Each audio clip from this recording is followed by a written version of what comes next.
en mai. Rec. Je me prépare. On essaye de pas mélanger les fils. Irache va m'appeler depuis sa cellule. Oui. Cet appel peut être surveillé ou enregistré. Bonjour, c'est Irache. Bonjour. Oui, ça va et vous ? Ça va, tout est prêt? Oui, tout est prêt. Et puis, j'ai un autre téléphone qui a un haut-parleur. Et donc, du coup, normalement, c'est bon. Ah, d'accord. Bon, je suis un peu stressée. Ça va, vous ? Ce qu'Irache s'apprête à me raconter va être dur à entendre. Oui, ça va. D'accord. Irache Sorsabal Díaz faisait partie de la délégation de Théa qui était à Oslo en 2011 avec Yoshua Rutikoetxea et David Pla. Oui, je ne sais pas, c'est plus que... Elle a été arrêtée en 2015 à Saint-Étienne-de-Baïgorry, au Pays Basque Nord, en même temps que David Pla. Et depuis, elle est incarcérée pour association de malfaiteurs en relation avec une entreprise terroriste. Mais l'État espagnol l'accuse aussi d'avoir participé à plusieurs attentats et assassinats entre 1995 et 1997. Vous voyez, je ne sais pas comment l'expliquer. Pour ces accusations, ils se fondent sur des aveux qui ont eu lieu dans un commissariat de Madrid en 2001. Seulement voilà, juste après la garde à vue qui a donné lieu à ces aveux, Irache dénonce avoir été torturée. Maintenant, alors c'est un peu, oui, tout... Oui, mais ça va.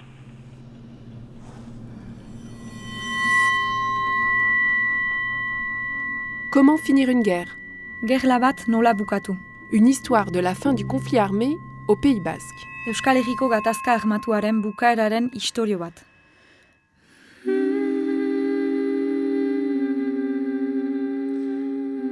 Une série documentaire de Myriam Prévost, réalisée par Anna Bui. Anna Buik zuzendurik. Pour le podcast à suivre sur Arte Radio, une production Arte Radio. Arte Radiok ekoizturik. Voix, violon et chant, Maya Iribarne Olagaray.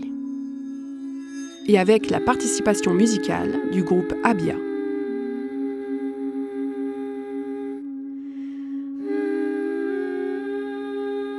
Depuis le début de mon travail sur cette fin de conflit, la torture est partout. Elle revient dans presque tous les entretiens, sous une forme ou sous une autre.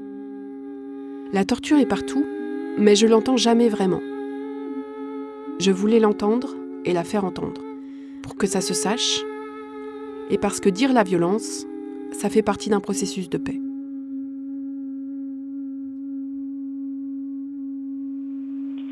Alors, je suis Irache Sorsabal Díaz et j'appelle des...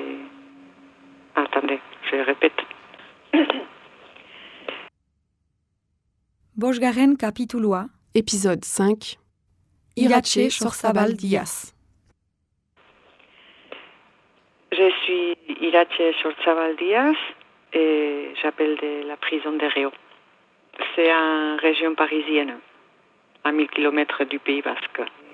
C'est la Guardia Civile, la garde civile espagnole qui m'a arrêté au Pays Basque. Et ils m'ont gardé à vue 5 jours et 5 nuits. Ils m'ont torturé pendant cette garde à vue. Je dis pendant 5 jours et 5 nuits parce que c'est ça, parce que c'est pas 5 jours. Parce que c'est interminable, alors la journée ne finit pas, la nuit ou les jours, je ne sais pas, je ne sais même pas si c'était la nuit ou les jours, mais ce sont 24 heures sur 24. Et après l'arrestation, on m'a mis dans une voiture avec 4 gardes civils. Et là, pendant les trajets, ça commençait l'avant-goût, comme ils disaient. Qu'après, ça serait beaucoup, beaucoup plus dur parce qu'il y avait des animaux là-bas. Des animaux ? Oui, que ces camarades étaient des animaux à côté d'eux. Et ils ont commencé à... Ils m'ont mis je ne sais pas comment dire, sur les yeux pour ne pas voir. Un bandeau ? Un bandeau, c'est ça, un bandeau. Et après, ils m'ont mis un sac plastique sur la tête. Oui. Bon, je continue. Un sac plastique sur la tête, alors il m'étouffait tout le temps. Pendant ce temps, il me donnait beaucoup de coups tout le temps. Il me criait, il m'insultait. Et il me touchait partout, les seins, les corps, partout. Et il m'étouffait, alors je ne pouvais pas respirer, je perdais connaissance. Et je me réveillais à nouveau.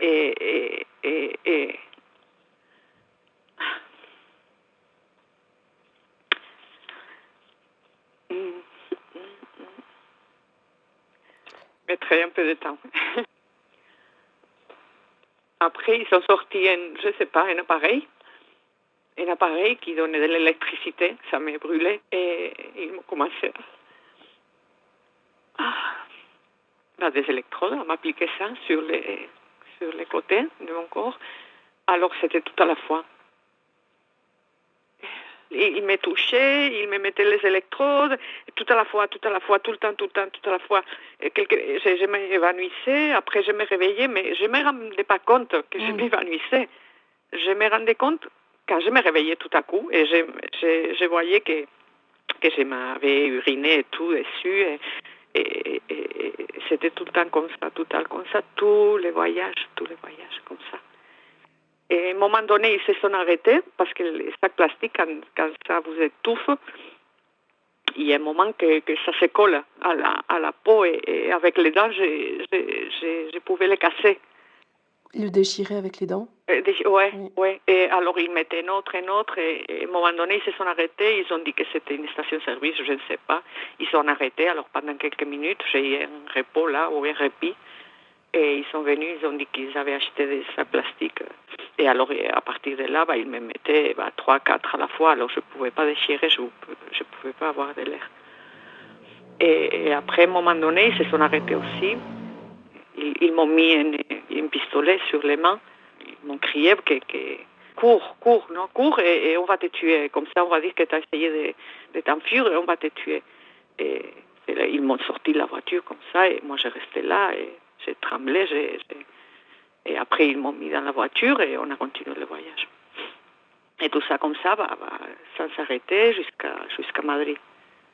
Et c'était ça, l'avant-goût. Pause. Pour essayer de comprendre ce qu'il se passe. C'est une stratégie, la torture. C'est une stratégie qui vise à faire taire. Elle vise pas à faire parler. J'ai rencontré Pauline Guel à Bayonne.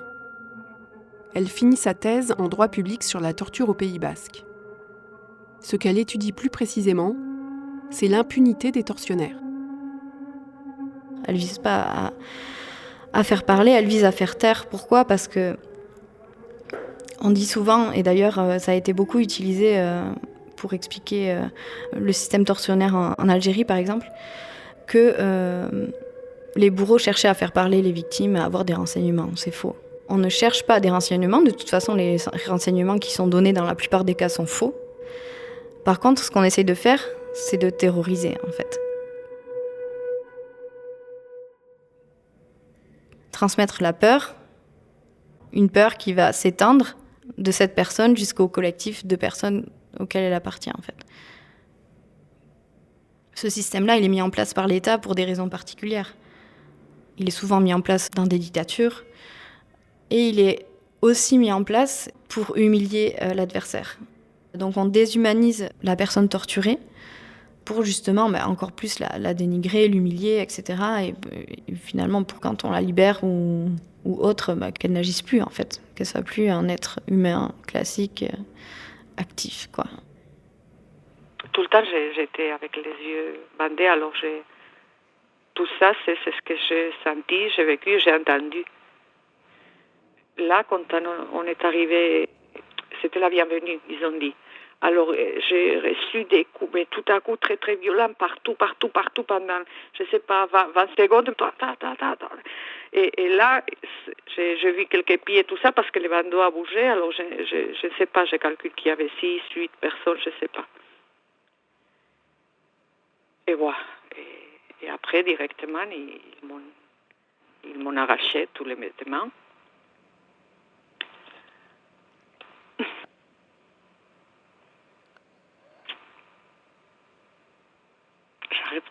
peu.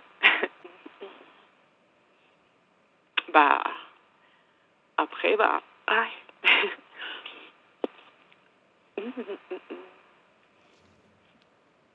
J'essaie de raconter, mais...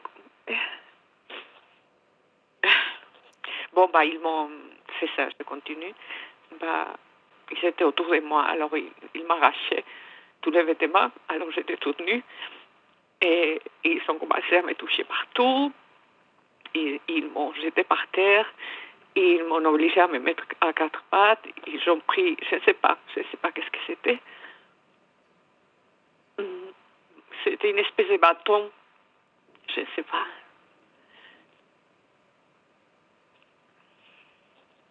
Bon, je ne vais pas tout raconter comme ça en détail. Et comme ça, après, bon, oui, tout le temps, après, tout le temps, je ne sais pas combien d'heures, combien de dizaines et de dizaines de fois, avec un sac plastique sur la tête. Alors, je m'évanouissais, et après, dès que je me réveillais, encore, et encore, bon, ça, c'est... Alors, je mourais tout le temps, parce que la sensation de l'évanouissement, quand vous ne pouvez plus respirer, et vous êtes étouffé, et vous mourrez. Vous sentez que vous mourrez.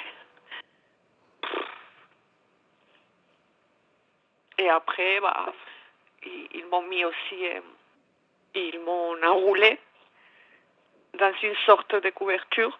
Je pense que tout est bien étudié pour ne pas laisser de marques ni rien, bien sûr. Et ils m'ont scotché. J'étais par terre, par exemple, et un garde civil qui se mettait dessus. Et il m'étouffait avec un sac plastique. Alors, avant de m'évanouir, quelquefois, moi, j'ai vomissé. Et après, j'avalais les vomis et je m'étouffais plus encore. Et c'est avec des coups et des coups et des coups et des coups. Et ça s'arrêtait jamais. Et ça s'arrêtait jamais.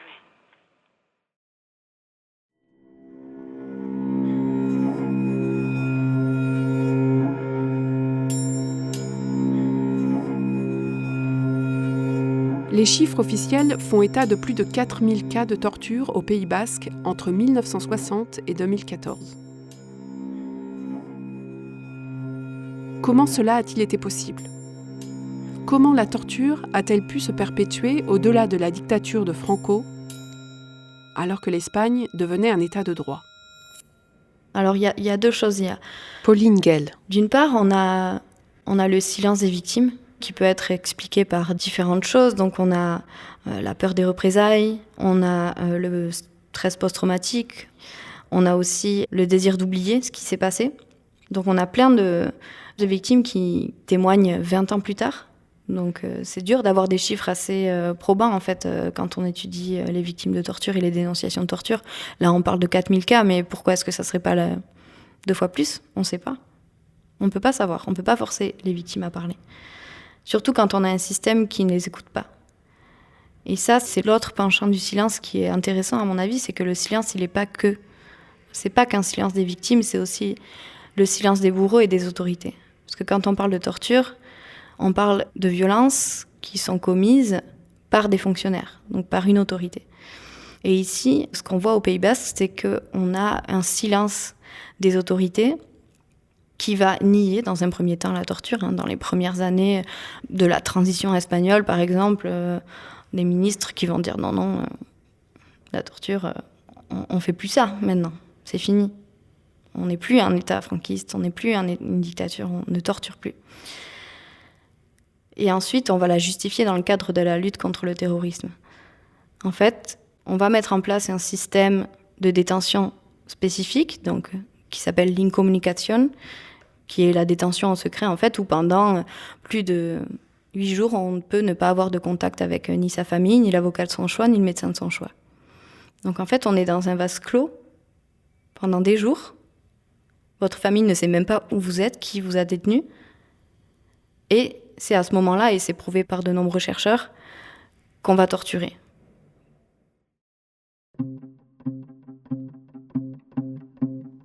Irache a le droit de voir un médecin pendant la garde à vue. Les gardes civils la menacent. Si elle lui dit ce qui se passe dans le commissariat, ce sera encore pire pour elle. Elle est tellement terrifiée que le médecin soit du côté des gardes civils, voire qu'il en soit un lui-même, qu'elle ne dit rien. Mais elle le revoit une seconde fois. Et là, je ne pouvais plus. Et je me suis dit que c'était impossible de subir quelque chose de pire, que c'était impossible. Alors je lui ai dit qu'est-ce qu'il était en train de me faire et c'est là qu'il a vu que j'avais tous les côtés de mon corps avec des brûlures des électrodes qu'il m'avait appliquées. Moi, je ne savais pas, je ne voyais pas mon corps. Et alors, il a vu comment l'état où j'étais et il a ordonné de m'envoyer à l'hôpital, en urgence. Et ils ont été obligés de m'amener à l'hôpital. Et ils m'ont pris des photos, des blessures. C'est très, très, très rare d'avoir des preuves de torture. Il y a beaucoup de choses qui ne laissent pas de marques. On ne torture pas de la même façon pendant le franquisme qu'après la mise en place d'un état de droit. Qu'est-ce qui se passe ? Pendant le franquisme, on va plutôt utiliser des méthodes dites violentes avec des souffrances physiques qui vont être imposées aux personnes, alors qu'après la transition, on va davantage développer la torture blanche. Ce qu'on appelle la torture blanche, c'est des méthodes de torture psychologiques, même si on garde quand même des méthodes de torture physique, mais qui ne se voient pas. Donc, dans plusieurs témoignages, on va avoir des personnes qui disent avoir fait des flexions pendant des heures, ne pas avoir pu dormir, avoir la vue complètement occultée par une cagoule pendant des heures, etc. Donc, toutes sortes de mécanismes qui sont difficilement visibles par exemple, un médecin qui viendrait vous ausculter pendant votre garde à vue, en fait.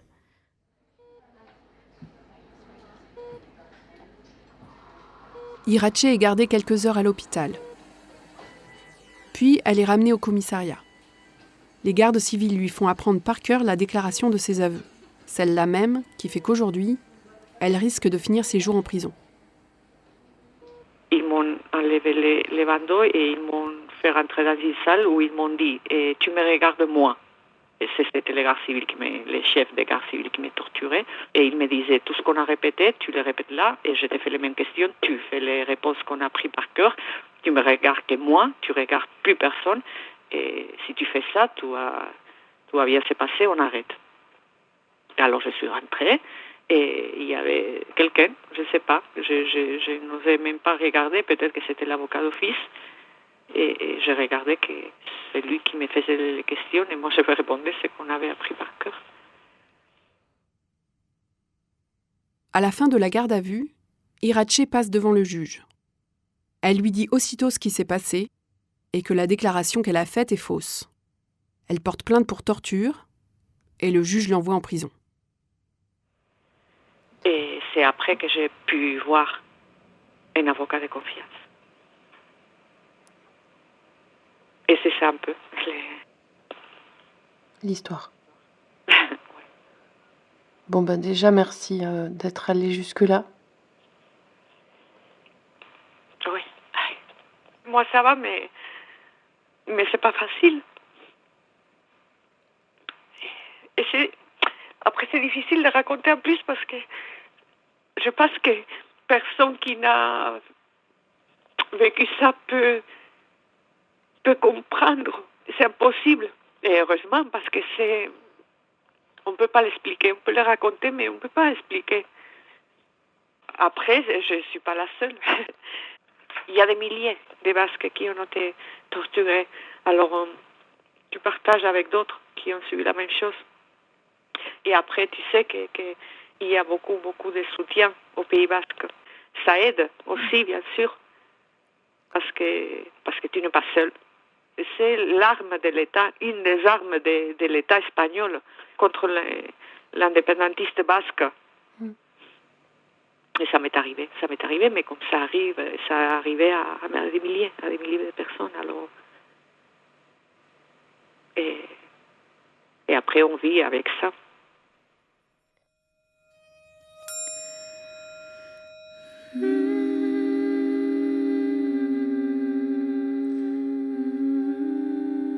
En février 2022, quelques mois après avoir enregistré le témoignage d'Irache, son procès espagnol s'est tenu à Madrid. Elle était accusée d'avoir participé à un attentat en 1996. Elle a été condamnée à 24 ans de prison. L'unique document sur lequel l'accusation s'est appuyée, c'est cette déclaration obtenue sous la torture. Le récit d'Irache, ainsi que les rapports médicaux qui montrent les nombreuses séquelles physiques et psychologiques de la torture, n'ont pas été pris en compte. C'est un procès qui a été très médiatisé en Espagne. Sa condamnation a sonné comme une victoire de plus de l'État espagnol sur les indépendantistes basques. Et c'est ça aussi, l'histoire de cette fin de conflit. La justice d'exception, le récit guerrier et dominant des États empêche une paix durable de s'installer.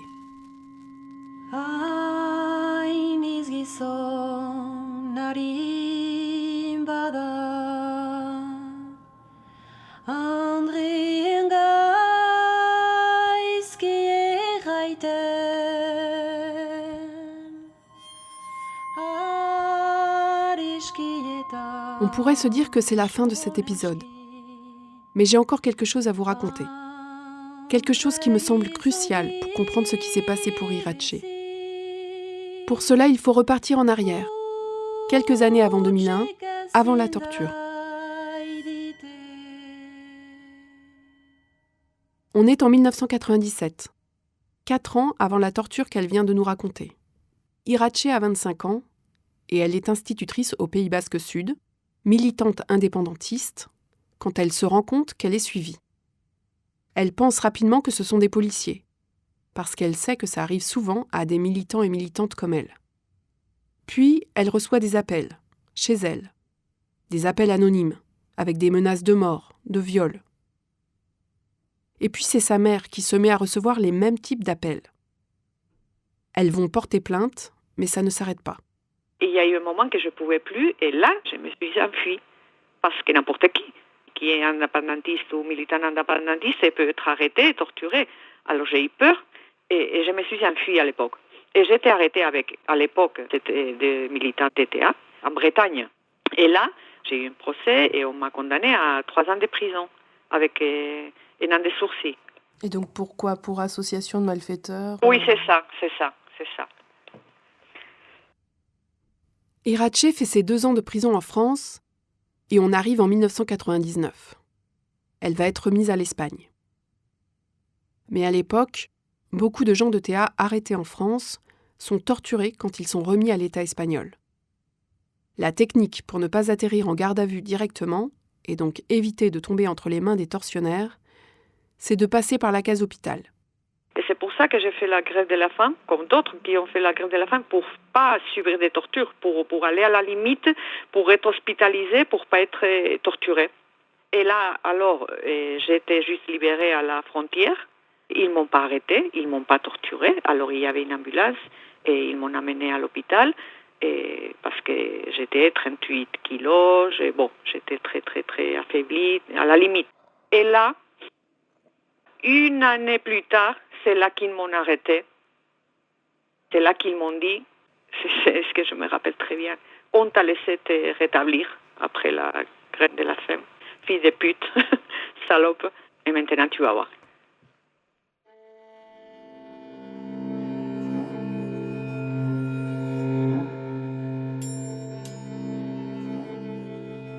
Et on arrive en 2001, année de son arrestation en Espagne et de la torture.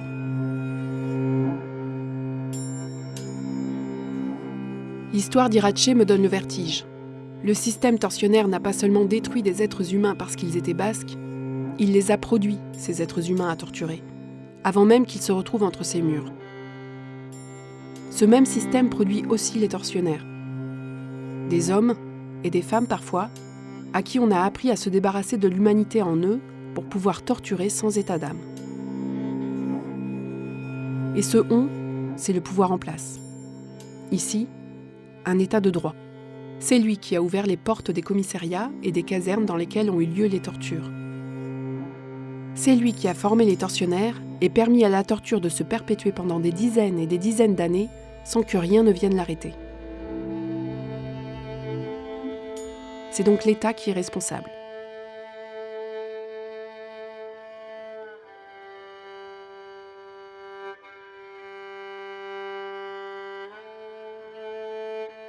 Aujourd'hui, il semble que la torture envers les indépendantistes basques ne se produise plus. Mais ça reste encore un sujet tabou. Un sujet qui pourtant doit pouvoir être abordé dans un processus de paix pour que les reconnaissances et les réparations envers les victimes puissent avoir lieu.